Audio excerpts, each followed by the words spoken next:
ത്രിയേക ദൈവത്തിൻ്റെ അതിപരിശുദ്ധമായ നാമം വാഴ്ത്തപ്പെടുമാറാകട്ടെ. കർത്താവിൽ ഏറ്റവും സ്നേഹമുള്ളവരെ, നിങ്ങളെല്ലാവരും വളരെ സ്നേഹത്തോടെ വചനപുലിയിലേക്ക് സ്വാഗതം ചെയ്യുകയാണ്. ക്രിസ്മസിൻ്റെ നാളുകളിൽ പഴയകാല ജീവിതങ്ങളൊക്കെ നമ്മൾ ഓർമ്മപ്പെടുത്തുകയാണ്.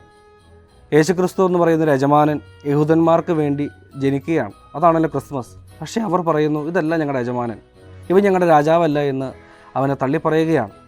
ഒരുപക്ഷെ അവൻ്റെ കുലീനത കുറവായതുകൊണ്ടോ, അവൻ ഒരു മരപ്പണിക്കാരൻ്റെ വീട്ടിൽ ജനിച്ചതുകൊണ്ടോ, എന്തെല്ലാം കാരണം കൊണ്ടോ അവർ അവനെ രാജാവായിട്ട് യജമാനനായിട്ട് അംഗീകരിക്കുന്നില്ല. 1 പത്രോസ് 2-ാം അധ്യായം 18-ാം തിരുവചന ഭാഗത്ത് ഇപ്രകാരം പറയുകയാണ്: ഭൃത്യന്മാരെ, നിങ്ങളുടെ യജമാനന്മാർ നല്ലവരോ ശാന്തരോ ദുഷ്ടരോ ആരായിരുന്നാലും എല്ലാ ആദരവോടും കൂടെ അവർക്ക് വിധേയരാകുവിൻ. കാരണം ആ യജമാനന്മാരെ ആ സ്ഥാനത്ത് ആക്കി വച്ചിരിക്കുന്നത് ദൈവമാണ്. നമ്മൾ പലപ്പോഴും നമ്മുടെ യജമാനന്മാരെ, മുതിർന്ന സ്ഥാനികളെ, നമ്മുടെ ഓഫീസിൽ, നമ്മുടെ ഹൈറാർക്കിയിൽ നമ്മൾ ഇരിക്കുന്നവരെ പലപ്പോഴും അനുസരിക്കാൻ, നമുക്ക് വിധേയപ്പെടുവാൻ സാധിക്കാതെ നമ്മൾ അവർ വിധിക്കാറുണ്ട്.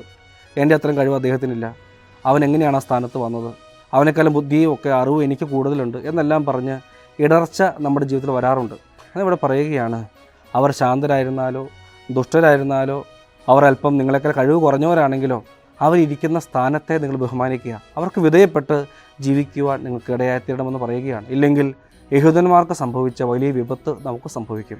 യേശു ക്രിസ്തുവാകുന്ന യജമാനൻ അവർക്കായി വന്നു, പക്ഷെ അവർ അതിനെ സ്വീകരിച്ചില്ല.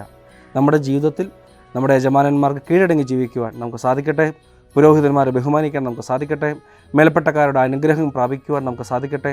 അങ്ങനെ ഈ വലിയ ക്രിസ്മസിൻ്റെ നാളുകളിൽ വലിയ അനുഗ്രഹം പ്രാപിപ്പാൻ നമുക്ക് സാധ്യമായി തീരട്ടെ.